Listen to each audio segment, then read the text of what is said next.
Well, welcome to the Behind the Curtains podcast. I have Lauren with me today, and I'm really excited for you guys to get to hear from her and hear her heart.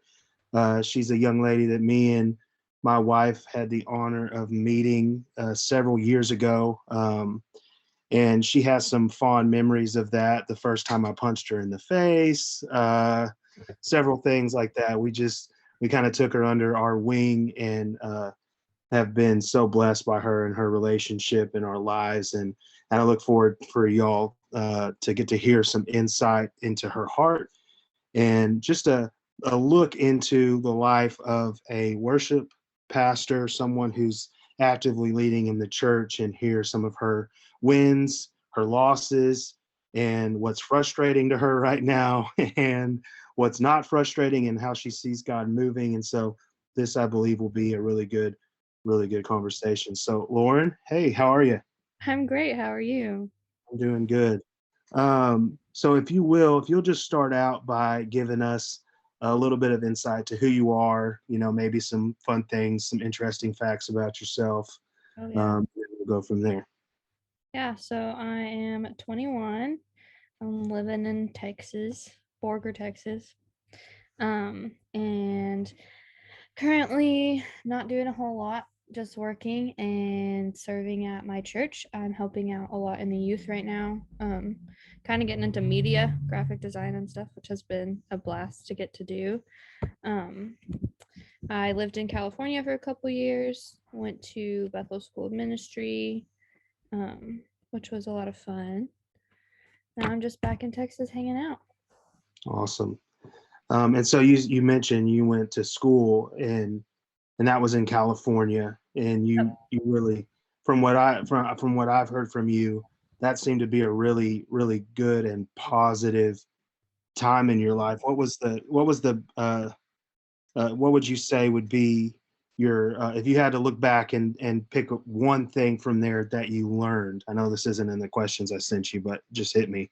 Um, what if you had to go back and think about what was something that season of your life at that school? What was something that you feel like was a huge learning point for you that you take away Yeah. from that season? Um, I think going to Bethel and um, learning there, one of the biggest things that I took away from that was the value of community. Um, I encountered a really close knit group of friends that fought for me and loved me really well and just learned how to do healthy community. And not that I didn't have that before, but I feel like, I don't know, small town, it's hard to make a lot of friends and that are running after the same thing that you are. And so when I got to Reading and met all of those girls, it really taught me how important it is to have godly like community around you all the time and how like vital it is to your life. And so that's what I always say, like, is my biggest takeaway from at least like doing life in Reading, is learning the importance of community. When that comes with like a culture, right? Like a place that provides an atmosphere for you to grow with others that are just like you, Yeah. or even different than you too. At the same time, I mean, I know you have friends that were from all over the world that gathered in this one spot, and y'all became really close, and that's awesome. There, I feel like that needs to happen more in the church, where we provide space for people to come and be themselves, and then find community Right. with Yeah, other people. for sure. That's So kind of this how, is, go ahead. I was just gonna say that's kind of how like BSSM is set up. You go in and you have like a whole bunch of different groups. Like you start out with a revival group, which is like 70 people, and then you've got a small group from that, which is like five. And you've got a core group out of that, and so like they're constantly placing you into like different areas that you get to like meet people and learn to like thrive together. Yeah, that's awesome. So I know that this was supposed to be my first question, but I'll go ahead and ask it, and then explain, and then we can explain why I'm asking this. But who makes the best chicken nuggets and why? I honestly thought so long about this, Grant. Like I sat there for a minute, but I had to say Chick-fil-A because like you just can't beat Chick-fil-A. I don't feel like they're just, I mean, it's the Lord's chicken. It So is. how can you beat it? You can't. It is straight from heaven. I feel like it falls from heaven into their fryers and gets cooked up. I I think so. agree 100%. So the reason I'm asking that is, if you know Lauren, you know she's a lover of all things chicken nuggets, and so she's a very big fan. So I was curious to see where she stood as to, being a chicken nugget connoisseur, Yeah. where she felt like her best chicken nuggets were found. And so there you have it from a famous chicken Chick-fil-A. lover, chicken nuggets. There you go.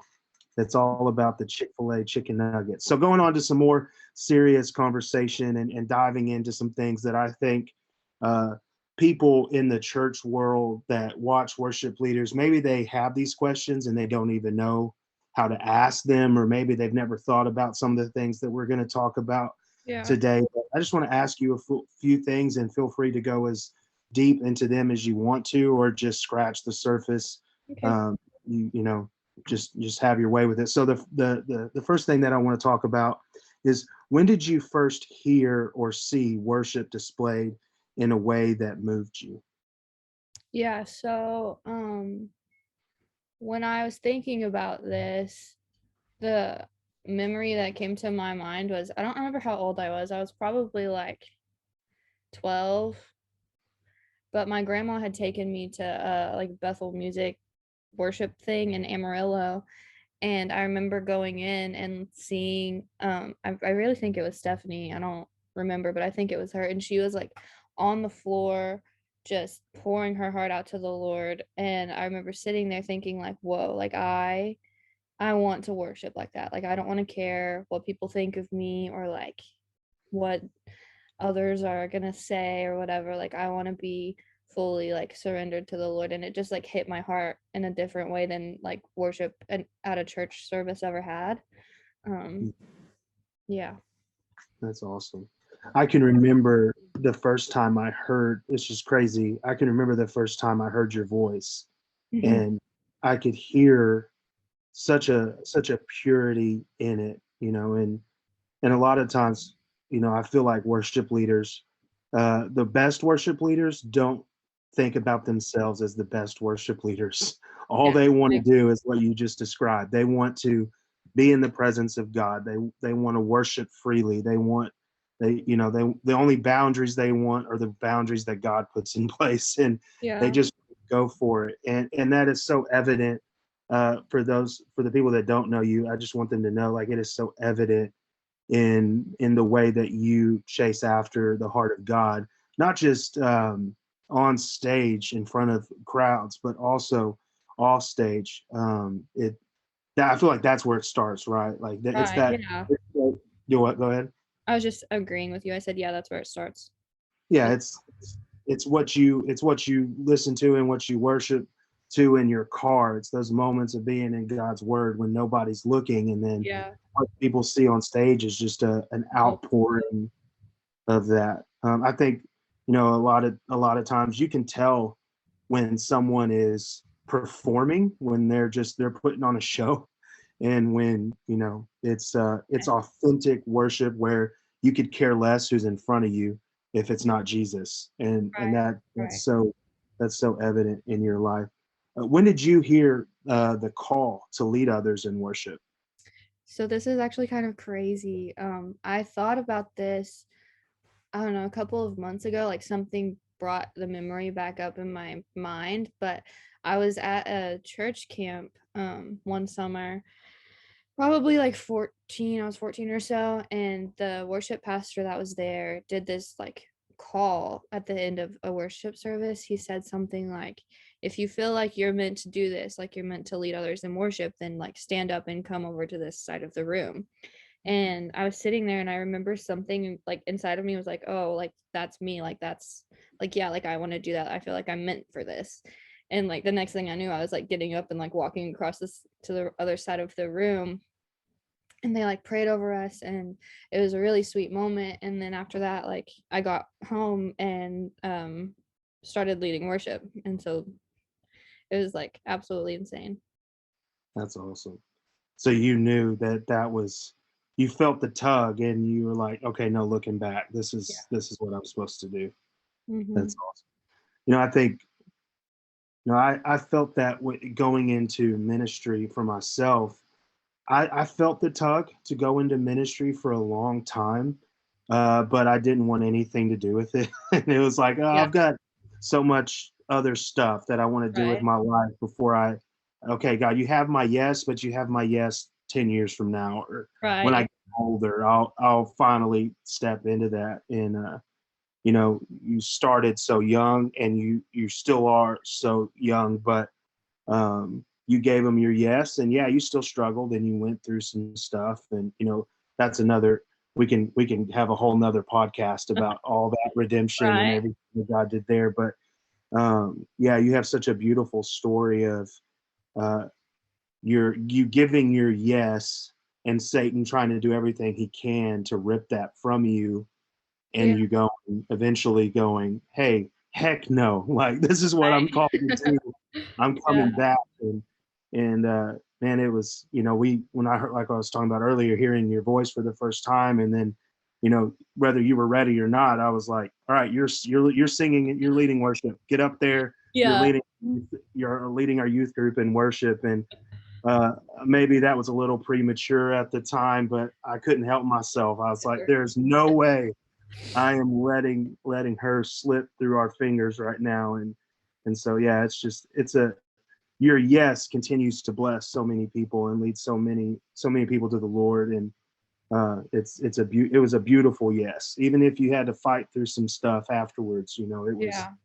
It was a beautiful yes. All right, so the next question is, what do you think about the current state of worship music? Like examples, lyrics that are coming out right now from worship leaders all around, the content of what's being talked about, even to the point of like how they present the songs with the instrumentals, the guitars, the drums. I mean, what is your take on what's being put out in the world right now?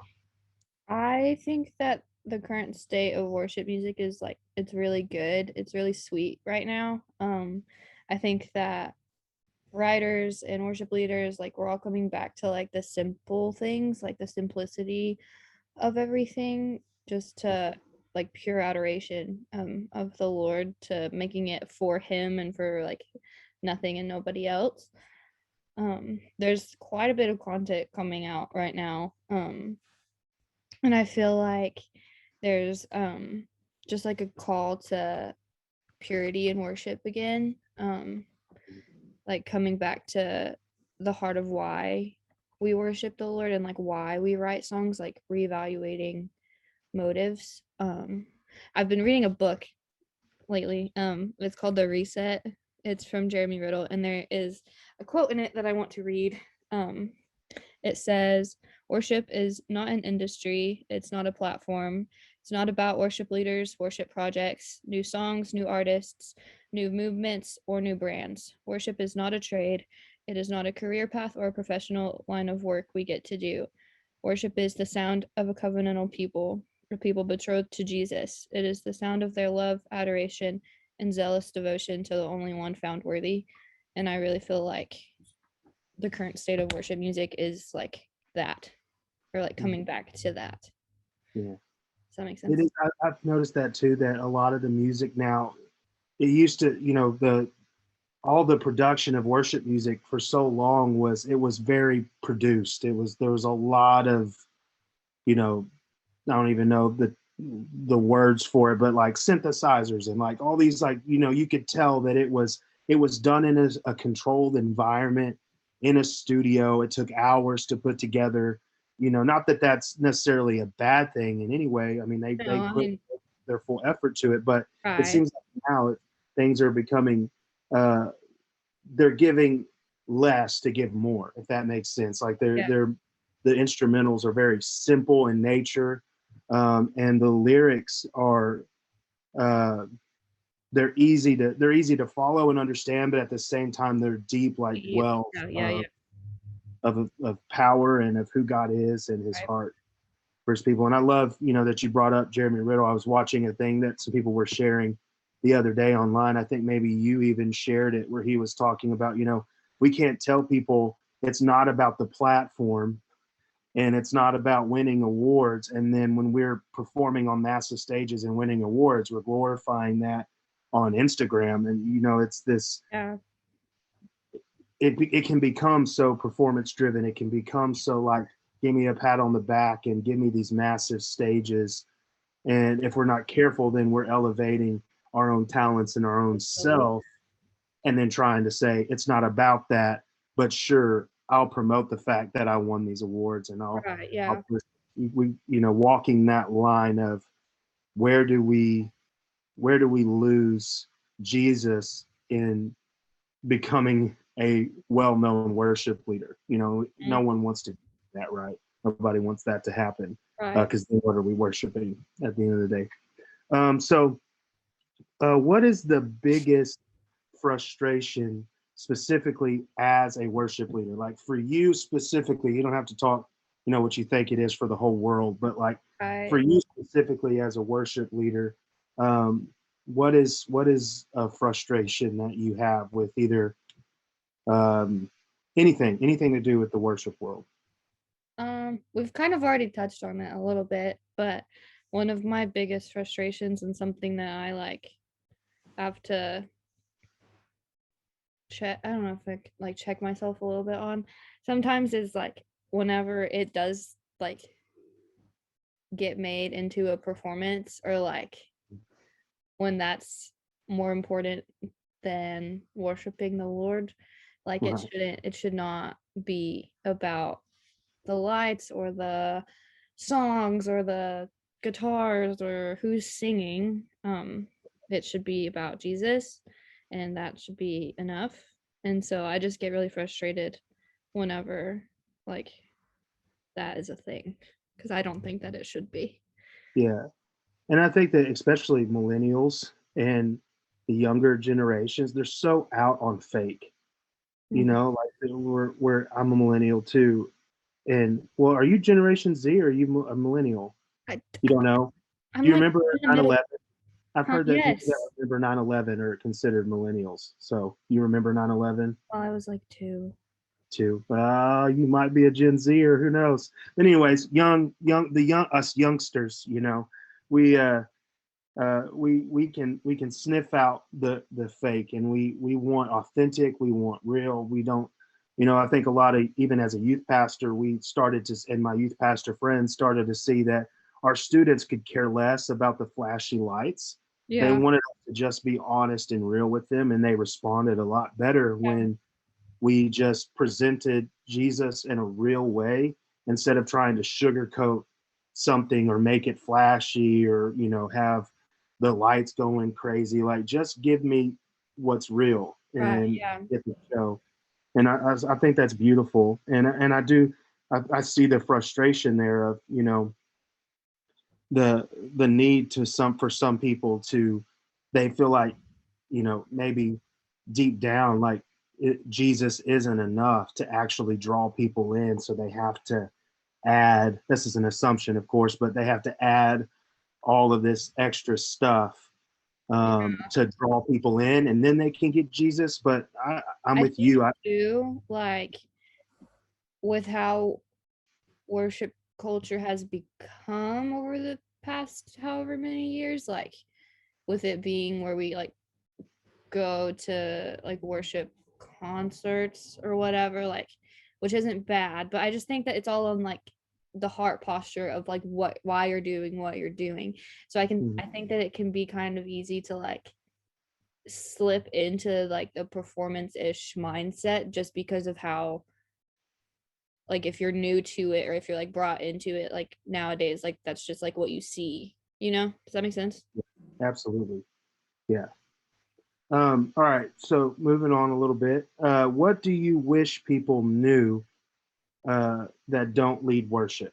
Like for the person in the audience who has never stood on stage and led a song in worship, what do you wish they knew about you as a worship leader trying to bring them into a place of worship? um what I thought of for this one was that it's not about us as worship leaders. Like I feel like it can be easy to come in to the room and just get swept up in like, oh well, who's singing today, or oh well, what songs are they doing, or like being nervous about like who's next to them, or like whatever it is. But just knowing that like it's not about us and it's not about the band, like we're not up there just to like sing spiritual karaoke. We're there to lead them into the presence, and like just to know that, and know that it's okay to let go and surrender and come in, you know? Yeah, that's good. And I think, like, just for you, like you said at the very beginning of this, you going into a worship setting where somebody was worshiping so freely and free to Yeah. be themselves, and that's what drew you in, is Right. their vulnerability before the Lord. They were not there to be the center of your attention. They were there to glorify God, Yeah. and you can either get in on that or not. Right. Yeah. Yeah. It's like it. I'm not going to miss out on worshiping the Lord. You Yeah. can if you want to sit idle and not press in, but I'm going to press in. And if you join in with me, then we're going to have a really good time together. Yeah. That's good. And I love that. What has been the hardest thing for you to grow in as a worship leader? Like, what would you consider your biggest struggle? I think one of the hardest things for me to figure out was like learning how to trust myself to lead, or like That's listen good. to the Lord in a set. Like I feel like it can be easy, especially if you're just starting out, to um get so caught up in like this is how the song goes, I'm gonna just do that, even if you have a thought in your brain where it's like, no, I feel like we need to sing this again, or like you get a melody caught in your head and you're like, oh, I want to sing this out. Like just learning to trust that you hear the Lord, and like singing it out and like following him where he's taking you, because once you like start to do that and you start to like take those steps, it's absolutely insane watching what he does in a room, like I it's love that what you said, the following him where he's taking you. It's a yeah, journey. Like yeah. every song is a journey to a place in God's heart. And Mm. we've got to, as pastors, leaders, even just the person sitting in the chair in the audience, where is God taking me through this journey of a Yeah. song, you know, and not just, all right, let's wait. I'm not a real big fan of this song, so let's wait till the next one comes Oh and yeah, let's right. let them entertain me. But like, where is the Lord actually leading me? Yeah. That's awesome. Um, how do you believe God wants to use worship leaders in this season, with all the COVID stuff going on, all the fear that's in the world right now? Where is the worship leader's place in all of this? So I kind of mentioned it a little bit earlier, but I really do feel like there's just like a call to come back to like the heart of worship. Like why are we doing what we're doing? Like what is your heart behind why you're leading, or like why um you're singing the song you're singing, or writing what you're writing, to come back to the reason of why we do what we do, to refocus and to realign with what the word says about worship.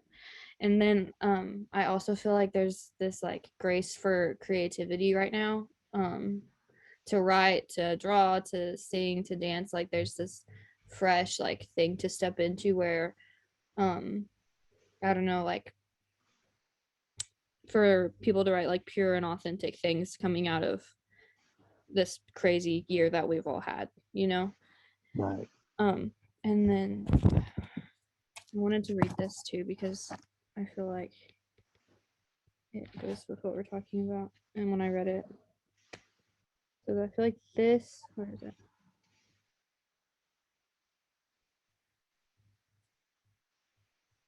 Okay.